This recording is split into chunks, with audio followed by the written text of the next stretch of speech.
જય શ્રી કૃષ્ણ, જય રામાપીર. આપણે જવું હોય ખડેશ્વરી સપ્તાહ ભરવા. ખડેશ્વરી એટલે એ ડુંગર વિસ્તારમાં આવ્યું, બરડા ડુંગરમાં. તો હાલો સપ્તાહ ભરવા તો ત્યાં જઈને મળ્યા તો જાય દ્વારકાધીશ. આપણે ઘરનું બધું કામકાજ પતાવી અને સપ્તાહ ભરવા હાલ્યા. બધું કામકાજ મસ્ત મજાનું થઈ ગયું છે.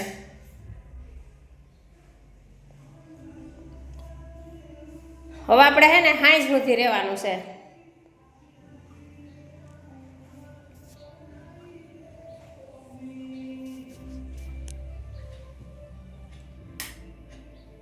હાવ કમ્પ્લેટ.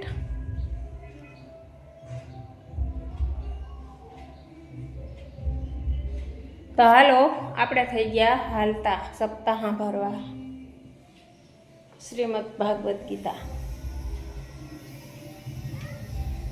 અહીંયા બધું કામ હાવ કમ્પ્લીટ રેડી થઈ ગયું. ઝાડવાનું પાણી પવાઈ ગયું.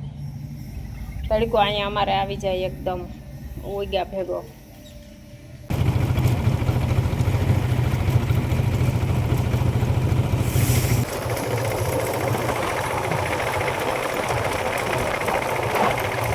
ગયા ડુંગર વિસ્તારમાં. અહીંયા હે સપ્તાહ. હાવ જંગલ વિસ્તાર છે, ત્યાં સપ્તાહ છે. તો આપણે પૂગી ગયા. દીકરી સાસરે જતી હોય બહેન એટલે ભાઈ એને ત્યાં મૂકવા જાય. હવે ગામના સીમાડા સુધી જાય ત્યાંથી પાછા આવી જાય. એ પ્રથા ત્યારે પણ હતી. એટલે કંસ છે એ રથ પોતે ચલાવી અને દેવકી અને વસુદેવને એમના ભવનમાં મૂકવા માટે જાય છે. એ સમયે આકાશવાણી થઈ કે હે મૂર્ખ કંસ, જેને તું રથમાં બેસાડીને લઈ જઈ રહ્યો છે એ જ દેવકી અને વસુદેવનો 8મો પુત્ર તારો કાળ બનશે. એ તને મારશે. કંસે જ્યારે આ આકાશવાણી સાંભળી ત્યારે એ દેવકીને મારવા માટે તૈયાર થયો. એટલે વસુદેવ કહ્યું કે હે રાજા, હે રાજકુમાર કંસ, તમે યશસ્વી ભોજવંશી છો ને દેવકી એક સ્ત્રી છે. તમારે એક સ્ત્રીને ન મરાય, સ્ત્રી ઉપર હાથ ન ઉપાડે. મૃત્યુ તો વહેલું મોડું બધાને આવવાનું જ છે. મૃત્યોર જન્મવતામ વીરો દેહેન સહજાયતે અદ્ય વાબ્દ શતાંતેરવા મૃત્યોર વે પ્રાણીનામ ધ્રુવા. આજ નહીં તો કાલ, આજે અથવા 100 વર્ષ પછી મૃત્યુ તો આવવાનું જ છે. એ નિશ્ચિત છે, એને કોઈ અટકાવી શકે નહીં. તમે શા માટે તમારી પ્રિય બહેનને મારવા માટે ઉદ્ધત થયા છો?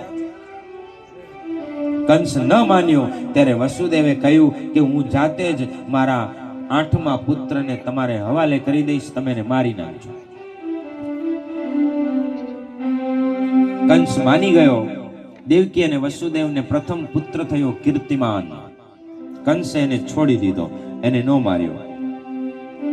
પણ નારદજીએ વિચાર્યું કે કંસ જો આવી રીતે દેવકીના પુત્રને છોડી દેશે તો જલ્દી એના પાપનો ઘડો ભરાશે નહીં.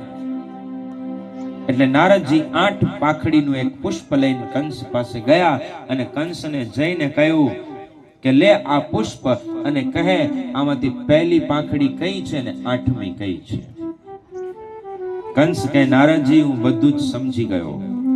જે પુત્રને જીવિત છોડ્યો તો એને પણ કંસે જઈને મારી નાખ્યો. વસુદેવ અને દેવકીને પકડી અને કારાગારમાં બંધ કરી દીધા, કારાગૃહમાં નાખી દીધા.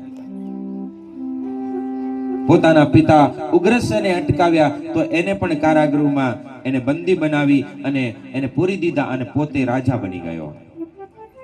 આવી રીતે એક પછી એમ કંસે દેવકીના 6 પુત્રોની હત્યા કરી નાખી. હવે 7માનો વારો હતો. શેષ નારાયણે ભગવાનને કહ્યું કે આ વખતે મોટો હું થઈશ. રામાવતારમાં હું નાનો થયો અને જીવનભર મારે તમારી સેવા જ કરવી પડી. આ વખતે તમે નાના બનો, હું મોટો થઈશ. એટલે શેષ છે એ માં દેવકીના ગર્ભની અંદર પ્રવેશ થયા. યોગ માયા ને ભગવાને આદેશ આપ્યો કે તમે દેવકીના ગર્ભને ત્યાંથી લઈ અને વસુદેવના બીજા પત્ની રોહિણી છે એના ગર્ભમાં પ્રસ્થાપિત કરો. યોગ માયા એ ગર્ભને રોહિણીના ગર્ભમાં સ્થાપવા માટે ગયા. જેવી આજ્ઞા એમ કહીને પૃથ્વી તરફ પ્રયાણ કર્યું. દેવકીના ગર્ભનું સંકર્ષણ થયું અને આવી રીતે ભગવાન ની આજ્ઞાથી યોગમાએ પ્રસ્થાપિત કરેલો ગર્ભ છે એ દેવકીનો 7મો પુત્ર છે. એનો રોહિણીએ એને જન્મ આપ્યો અને એ છે બલદાવજી. બોલીએ શ્રી બલરામજી મહારાજ કી જય. અને હવે વારો છે 8માનો કે જુઓ મંગલ ઘંટ સંભળાય, મોહન મારો આવે છે. જુઓ મંગલ ઘંટ સંભળાય, મોહન મારો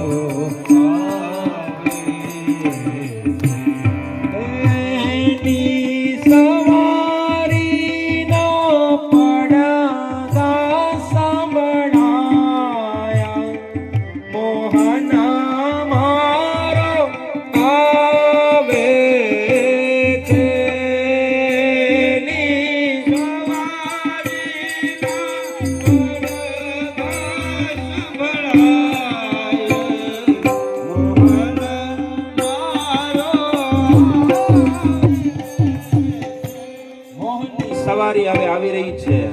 એના પડઘા સંભળાઈ રહ્યા છે. બહુ જલ્દીથી આપણી વચ્ચે દ્વારકાધીશ છે નાનકડા બાળકનું સ્વરૂપ ધારણ કરીને આવવાના છે. એ દેખાતા નથી, બહુ નજીક હોય એવું લાગે છે. નયનથી નિરખું નહીં પણ નિકટ લાગે.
ભગવાન આવવાના છે એટલે દેવતાઓએ પહેલાથી જ એના માટે એક વાસળી છે ને ત્યાં છુપાવીને રાખી દીધી. એ વાસળી કે દિવસની ભગવાનના આવવાની રાહ જુએ છે.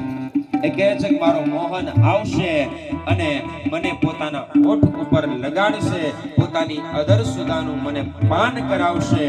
હું તો જડ છું, હું તો વાસમાંથી બનેલી છું, હું જાતે ચાલી ન જઈ શકું. એ આવે, મને અહીંથી ઉઠાવે અને પોતાની અધર સુદાનું મને પાન કરાવે. ભૂલી પડેલી બંસરીને ઘર ધરવા, ભૂલી પડેલી બંસરીને ઘર ધરવા.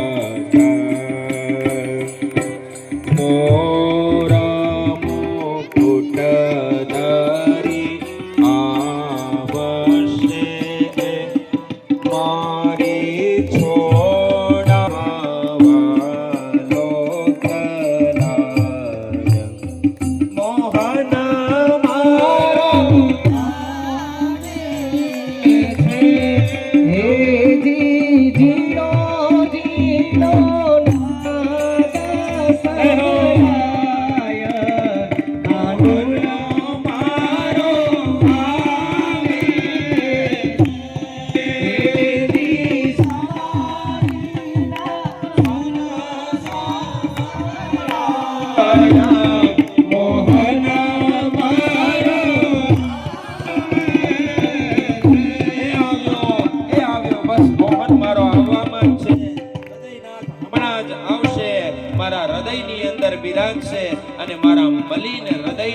પવિત્ર કરશે. હૃદયનાથ પધારશે મુજ મલિન મંદિર દ્વાર. કરુણા કરી સંગે ખેલશે તે મારો ધન્ય થશે અવતાર.